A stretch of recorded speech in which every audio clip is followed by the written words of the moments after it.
Dr. Mike Searcy of CRC Public Relations and Communication Resource Consulting Incorporated provides a unique and insightful examination of body language, facial expressions, and eye gaze patterns as they relate to understanding victims who scream for empathy and patience, while at the same time revealing deeper issues relative to emotional distress and disturbing experiences such as domestic violence, bullying, and cyber targeting.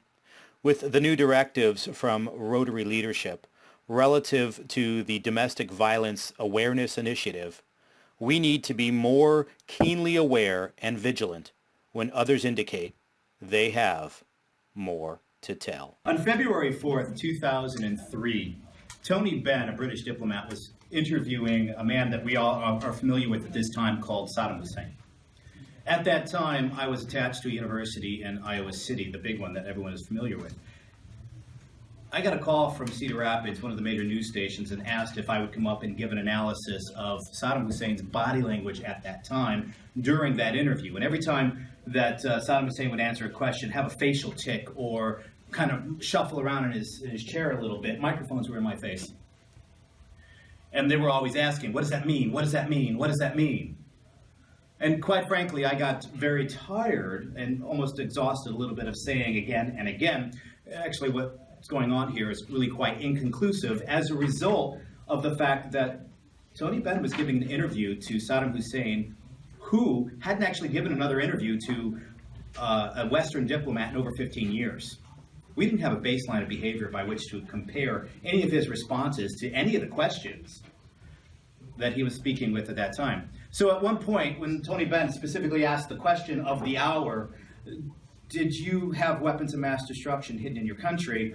Immediately, somewhere between the question being asked by Tony Benn and the Iraqi Arabic translator's response to rephrasing that question to Saddam Hussein kind of did this grimace, kind of this facial tic, if you will, and immediately all the microphones were in my face. What does that mean? What does that mean? Does that mean he's lying? I was getting so tired of it. At that point, I finally said, well, it could very well mean he had bad fish for lunch and was suffering from a little bit of indigestion. Now, of course, by the time that hit the 10 o'clock news, it was recapped with something to the effect of, when asked whether or not Saddam Hussein had weapons of mass destruction hidden in his country, Dr. Searcy suggested that Saddam Hussein presented no evidence to the contrary. That from bad fish for lunch. However, one of the things that we look at is, why was I invited? Why did they invite anybody to come up and do an analysis of body language and nonverbal communication and the like for interviews and things of this nature? Well, the answer was, everyone was interested in whether or not Saddam Hussein had more to tell. And when we start looking at issues specific to, for example, the new Rotary District's initiative and the directive to bring greater awareness and greater awareness to the issues of domestic violence and greater awareness of things like bullying, like cyber targeting, like luring, and things of this nature, those who are victims of such often do indeed have more to tell. So what I want to do today is I want to look at a couple of things with respect to nonverbal communication, or what we might call body language, and specifically talk about where might that happen and how could we tell whether or not someone does indeed have more to tell. And specifically, I want to talk about patterns of behavior.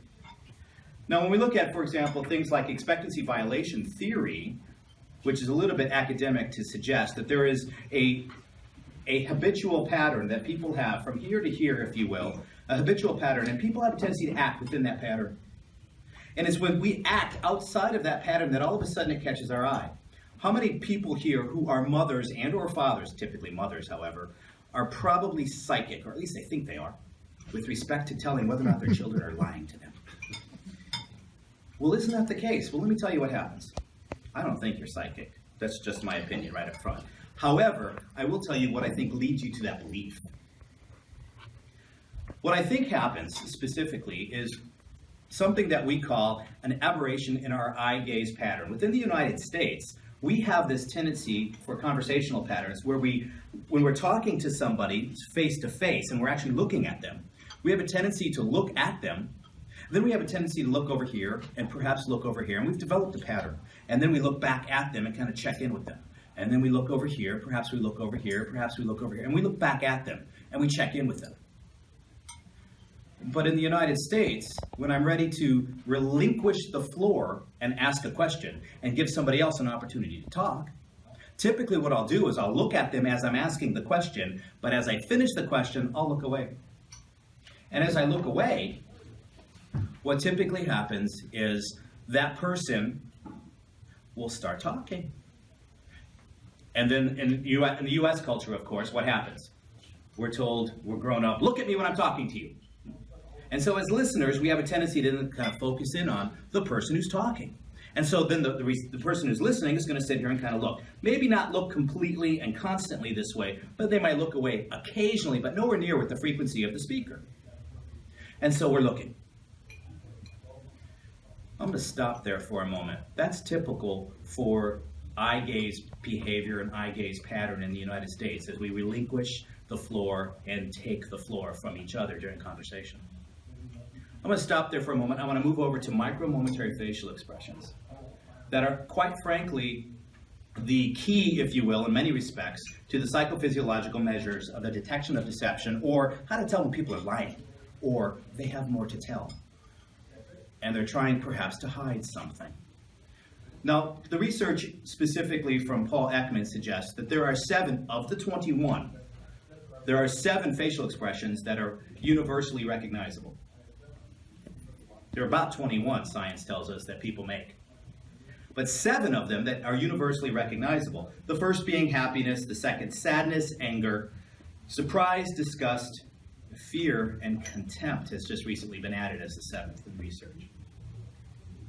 When people make those particular facial expressions, from culture to culture and from birth to old age, whether one's blind or not, if the person who's blind is making these facial expressions, and they typically do, other people can recognize it. So we don't learn it necessarily. Somehow it's innate. When we feel these emotions, our faces have a tendency to go this direction. There are 2 of those facial expressions that are connected to the psychophysiological measures of the detection of deception, or how to tell when people are lying to you. Those 2 specifically are fear. When you ask somebody a question and the stakes are high and they're going to lie to you and they have that fear of being caught, that's where sometimes that fear gives them away. Now the other one, of course, is, well, it may not even be of course, is it? Happiness. Happiness. When people are so absolutely positive that they've pulled one over on you, and you're not going to catch them at it. We actually refer to that as duping delight. And so we've got that idea of, okay, you're not going to catch me, I'm better than you, I'm smarter than you, and there we are. Happiness. Now, those 2 expressions out of the 21 that science says that humans can make are related to what we're talking about here if I kind of bring us back to eye gaze patterns for a moment. Take us back to eye gaze patterns. Remember I just said in the US, we have this tendency to look at people when we're asking the question, but right after we finish asking the question, we have a tendency to look away in order to be polite and give them the floor so they can begin speaking. Between about 1/12 and 1/15 of a second, there's what we call a micro expression that happens when new information is given or presented. If I ask you, for example, in a court of law, about any particular subject that might be emotionally disturbing to you, is there a chance anything in the court of law is going to be a surprise to you? The answer should be at this point, no. Because what is a trial? It's a play, essentially, that is put on for an audience of 6 to 12, depending upon the jurisdiction, because everything that's happening in here, in that trial, has already been rehearsed a number of times. There's nothing that's going to be new, not presented at least to the players that are enacting what's going on. But at a deposition, for example, or a police interrogation, here you might get those questions being asked for the first time. Or when a mother is asking a child about a particular event that they think the child may have done. The stakes are high, and or the child may be obviously fearful of punishment if caught.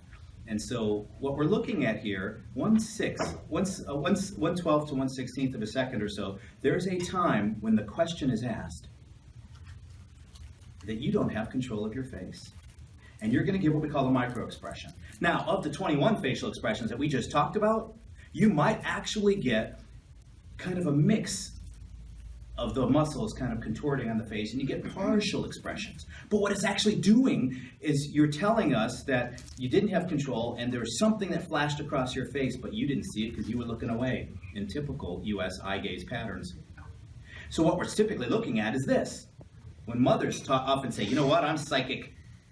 I can always tell when my child is lying. And there might be some truth to the I can always tell. I'm not so sure there's any truth to the psychic portion. But what often happens with mothers and children, they ask a question, and what happens? They don't typically look away. So that 1/12 to 1/16, 1/15 of a second, when something could flash across one's face prior to us deciding what facial expression we're going to give to someone, I'm watching it. I can catch it.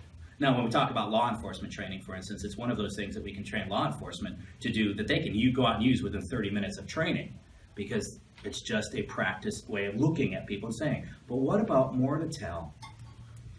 What about the people that we're most dealing with on a regular basis, who we might suspect something else is going on? Even the simple question, when you're dealing with domestic violence, when you're dealing with bullying, when you're dealing with people who might be having issues with victimology. What about them? If we ask them even the simple question of how are you today, we do them a disservice if we look away. Although our U.S. customs suggest that we should look away to give them the opportunity to what? We might even say compose themselves. But if we're going to be much more aware of domestic violence issues, of bullying issues, of cyber targeting issues, of people who feel as if they have been victimized, it's important for us specifically to learn signs of what we call incongruent behavior. You may not know, how do I tell the facial expressions of these 7 versus the other 21 versus the facial expressions of fear versus happiness versus a reaction to a word, but we can pick out incongruencies. When I asked you a question, what was the facial expression you gave me immediately as I asked the question? And then just a couple of seconds later. Was it the same? Was there a consistency? Or if we're looking at an expected range of behavior and the habitual patterns of human beings, did it seem like there was something that lies outside of what we normally expected? Awareness starts with just that, and being aware means keeping our eyes open and not looking away. That's how we tell, at least initially, whether or not people have more to tell. Thank you.